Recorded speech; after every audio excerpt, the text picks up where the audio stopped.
Hello and welcome to the very first episode of Kickpoint Tour Issue. Happy Monday, everybody. Joe, explain to everybody what our new show is. Well, we decided we weren't having enough fun just doing it once a week, so we thought we'd skive some of our proper job more, and we'd do it twice a week. So we're doing it on a Monday now, so we're going to have a little bite-sized episode where we do some tour reaction, obviously with equipment theme running through it, but we're going to be able to be more reactive to what we've just seen over the weekend, keep it relatively bite-sized rather than those sort of hour and 20 stints we do over on the main show, where I've set us kind of a hard finish at 30 minutes maximum, but we'll see how we get on. We tend to ramble, don't we? We like talking to each other, Joe, and that's fine. And we're having fun, as we always do here at Kickpoint. I was going to say Kickpoint, the Golf Gear show then. That always remains. The Friday show is going nowhere. This is just bonus, as Joe said, bite-sized Kickpoint content, reacting to the weekend from an equipment angle. So you can get 2 Kickpoint shows a week.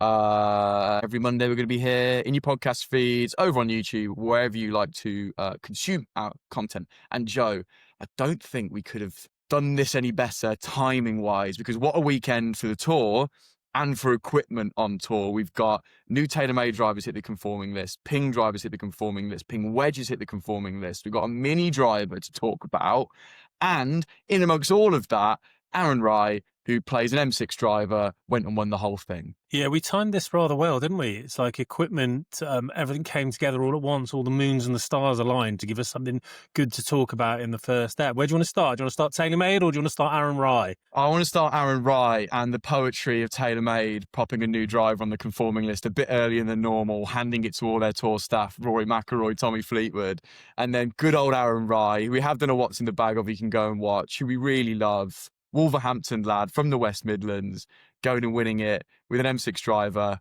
pink Castletees, and his rain gloves. What a guy, Joe. We love him. We do love him, and I think I think TaylorMade can have this. They can have their cake and eat it here. So they can two things.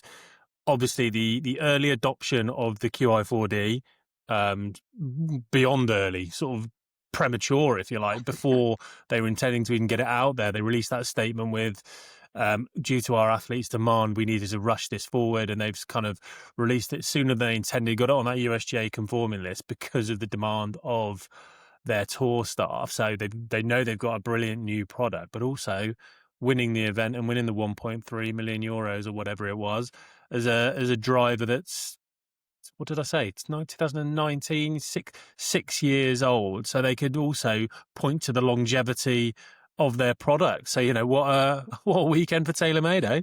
You'd make a great marketer because you're a spin doctor. You're in the spin zone here. You're spinning it both positive ways with TaylorMade. Before we come on to Qi4D, which is a huge story that we weren't expecting to see this early. We've not even seen the product yet. And normally before it hits conforming lists, you know, the media sees it. So that was surprising. But Aaron Rye winning it, shootout with Tommy Fleetwood, 25 under winning it. You've played there, Joe, and this is 2 consecutive years that the record to par to win the tournament has been broken. Why are they tearing it up there, and why do you now feel really very disappointed about your 6 under you shot there? Well, yeah, exactly that. I came back from Abu Dhabi telling everyone how brilliant I was. We managed to play it. We were on a Golf Pride trip last year, and we played it on the Monday after the tournament finished, so literally the day after. So tournament set up, same pins. We were slightly forward on a couple of tees, but I played lovely. I shot, I was like 8 under going up the last, and then pulled one into the water, and made double as I was trying to. I went down the right way. I was desperately trying for the eagle to try and get to 10. So I went down in flames the right way rather than trying to steer it into play and blah blah blah. I was being aggressive, but. Yeah, I think, truth be told, it's a lot of it is a testament, the weather. So one of the defenses of that course being sort of it's right next to the water, so it can get a little bit blowy there at times. When I played it, it was flat calm. This week, it barely got over a gust. Secondary to that, when you give these guys courses as immaculately maintained as that, the greens were rolling beautifully, relatively soft. There are some scoreable holes. The par 5s are very gettable. Yeah, there's a bit of jeopardy on a couple like 18, don't I know it? But they're all generally very, very gettable. So, yeah, I don't know why. I didn't anticipate.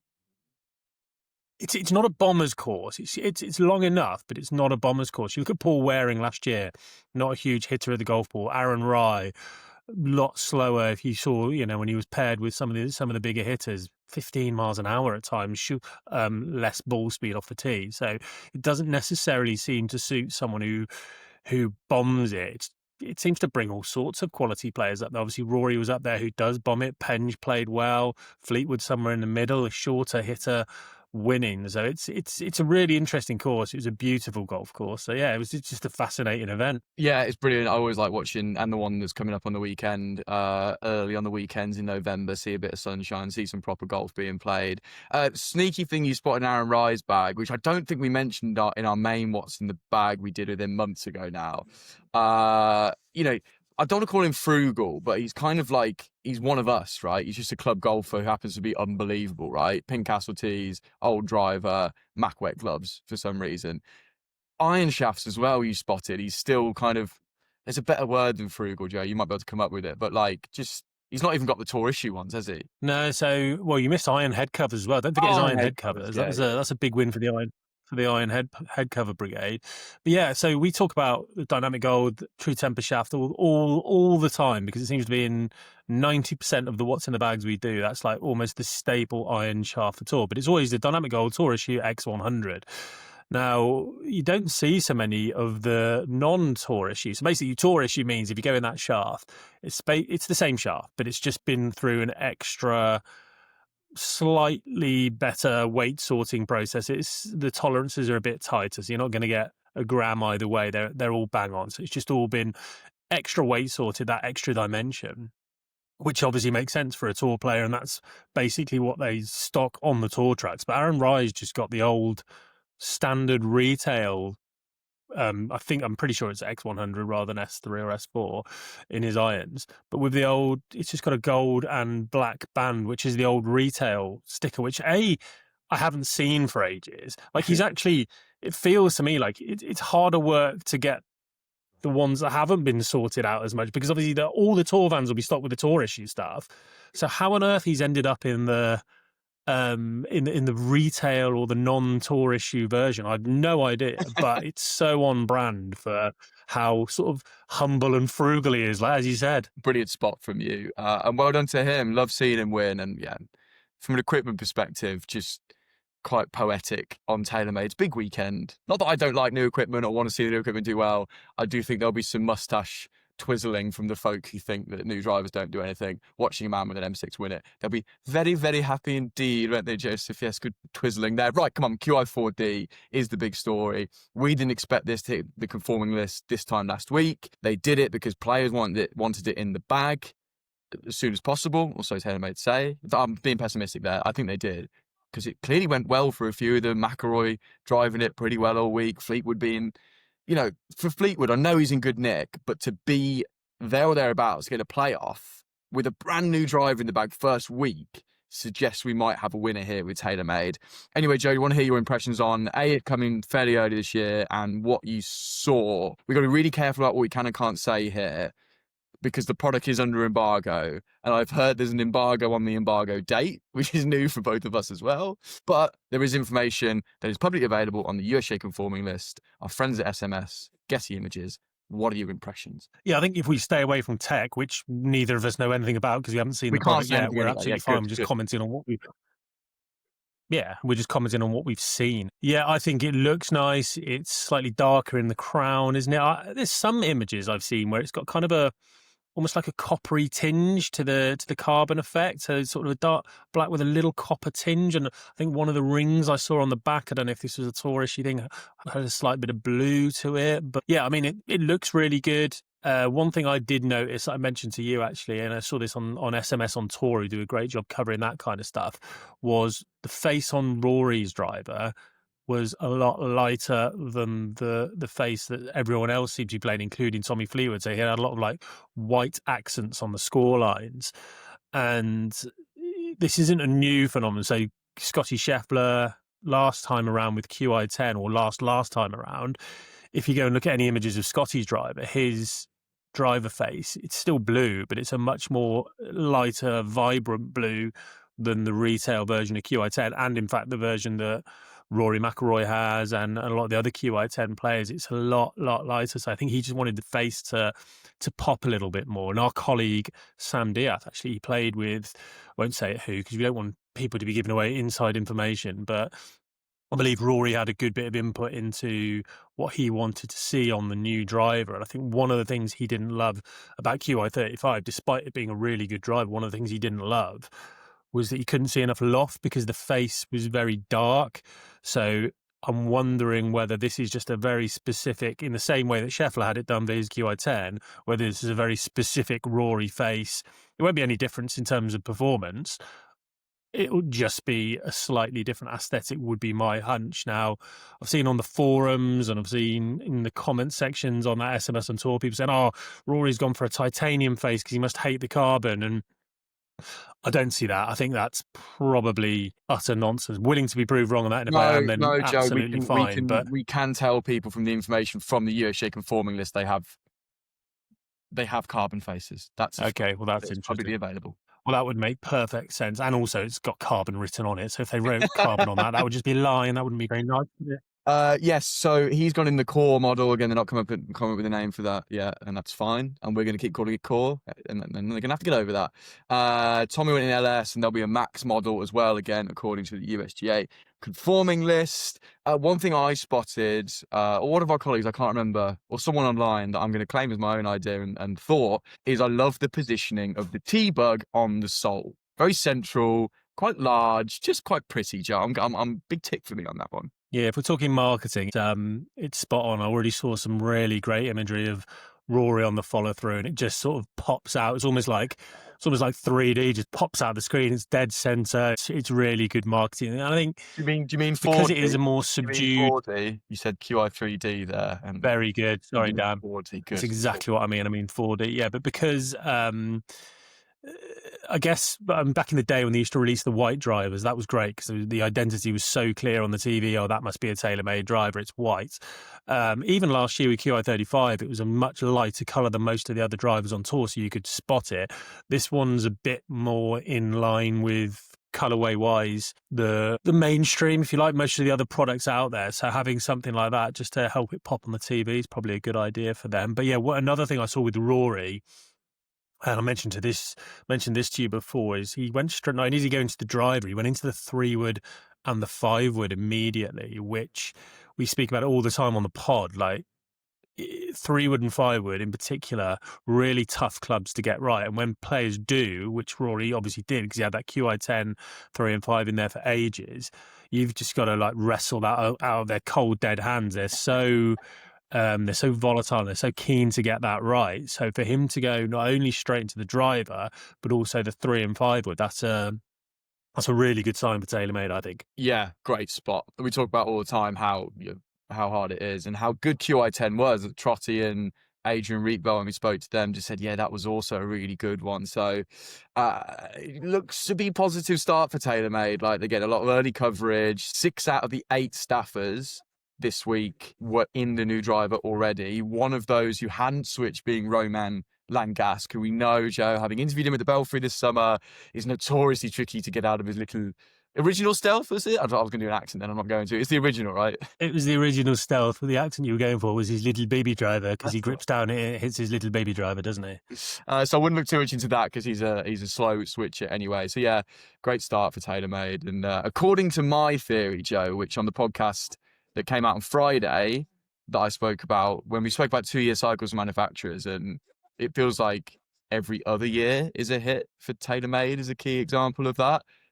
According to that theory, and I think it's fair to say that QI35 hasn't been their best driver, this should be a great one, and the early signs are good. So well done to TaylorMade. But we'll move on from them because more conforming list stuff. 2 from Ping. We'll start with the driver, G440K, which is just going to be the 440 version of the 430 10K Max. Slight name change, Joe, but from all things we've seen online and on Getty, that's what we're looking at, yeah? Yeah, I mean, we are speculating, but from the head shape and from the name and the timing of the release, we've obviously seen the LST model, the SF model, the Max model.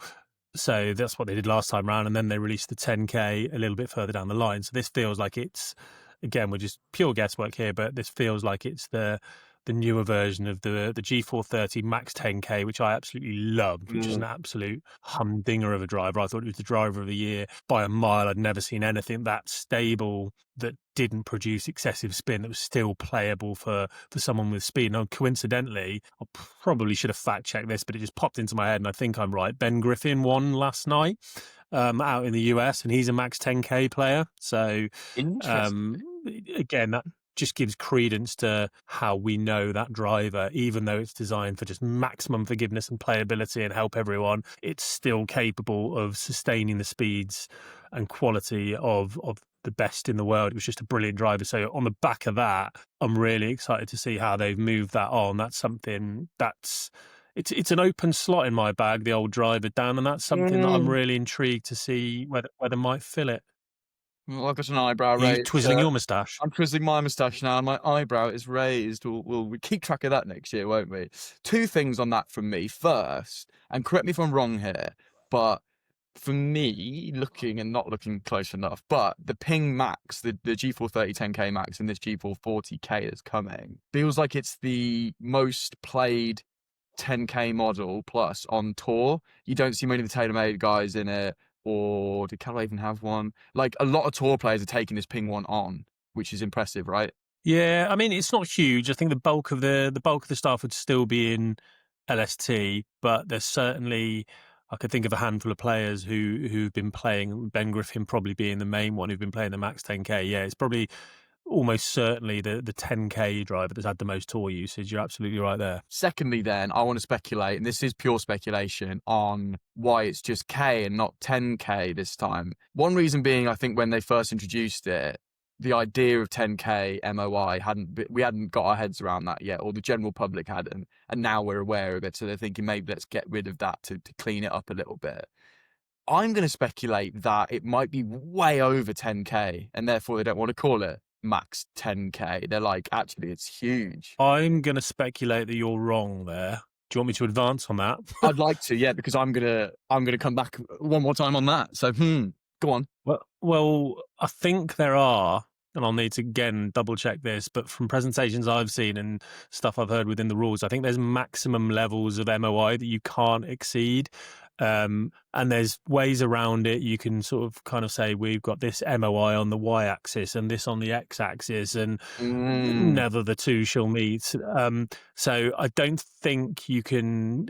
It's certainly a regulated part of a driver. So I would be pretty surprised if they came out in the marketing and said, "Oh, this is 25K MOI."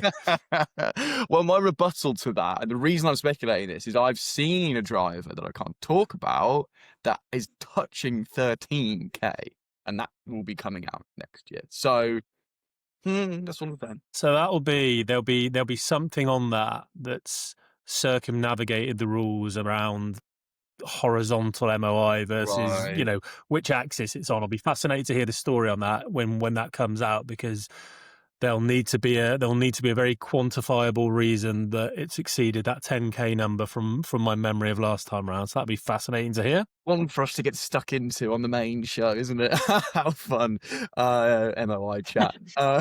More from Ping. Here's a new wedge is coming, Joe. S259, the sequel to the lovely S159. Interesting again.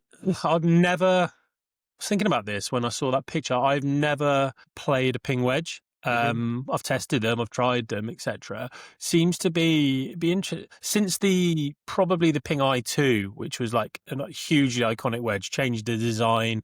The Soul Grind's arguably still the best bunker club of all time, and that was a wedge that so many people had in the bag, whether Ping players or not. Since that, I can't think of a single player I know that plays a Ping wedge that isn't a Ping staff player.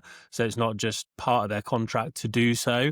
So it'd be interesting to see if Ping can start to crack that. We see it all the time, don't we, at tournaments where you sort of get a good indication about what players like when they're non-contract. And there seems to be, certainly the last couple of years when we look, there's a lot of patterns of the wedge category for non-contract players seem to be, well, it was about 90% Vokey, and then the rest would generally be Cleveland. The driver category seemed to have been eaten up between GT and G430 from Ping. every non-contract player seemed to have that QI10 fairway wood in, and then the irons was a little bit of a mix. So it'd be interesting to see if Ping can crack that, get their wedge into a few players' bags that aren't necessarily paid to do so. That'd be interesting to see for me. Good shout. Do you remember we actually saw that? We went to Ping's HQ in, gosh, when was that? June. And we saw it on the production line. They were like, don't look at the pictures, don't look at this. And for me, I'm going to say, firstly, I think it looked better in person than the initial pictures have. But, and we've got to stay consistent here, Joe, it does fall foul of, it might be, no, it's in the episode that comes out, you'll hear on Friday.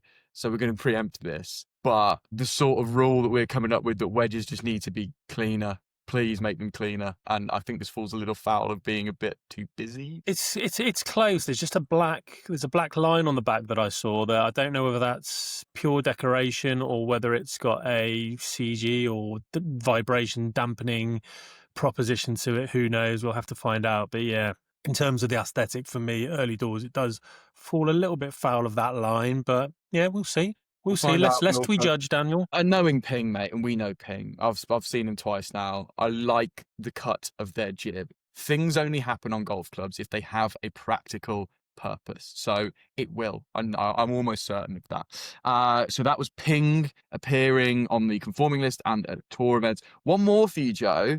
Cobra Tech MD mini driver. We've seen prototypes on this littered over the USGA conforming list for the last, at least this calendar year, right? So 10 months or so, 11 months now. Can I say this? I've got to be really careful on these. There's pictures of it. I've seen it. I've held it. I've hit it. But another exciting entry to the mini driver market is coming. That's nice and vague, isn't it? That's very nice and vague. I really enjoyed that, Dan. Interesting that it will be nice to have another entry into that mini driver market, because I was doing a video, I think, and an article about mini drivers, and I just kept going, 1, 2, 3. Is it really only 4? It feels like there should be way more in the market than there is. So it'd be nice to have another one in that category. I'm still intrigued by this. What on earth was going on with Cobra? That I must have seen this 18 months ago, then again 12 months ago, then 6 months ago, then in a couple of pieces. Usually it hits the USGA conforming list and it's out within a couple of months, right? What's been going on there, do you reckon? Loads and loads of prototyping and playing it in tournament conditions, I think. It's like, here's a version. Could you mind having a go with it, whether it's Fowler or... Because Fowler's been in the Burner Mini Copper for ages, and Cobra would be like, for goodness sake, get out of that, son. I reckon they've been giving him loads, and he's had to go on the conforming list so he can use it in competition. That's a complete guess. Well, it better be blooming good then, because if it's been prototyped this much, it better be absolutely spot on. Talk about putting the pressure on yourself. It's like putting your homework, not your homework, it's a bad one. It's like us trying this at home recording. It's like us putting every attempt out into public before people see this one where we finally think we've cracked the code.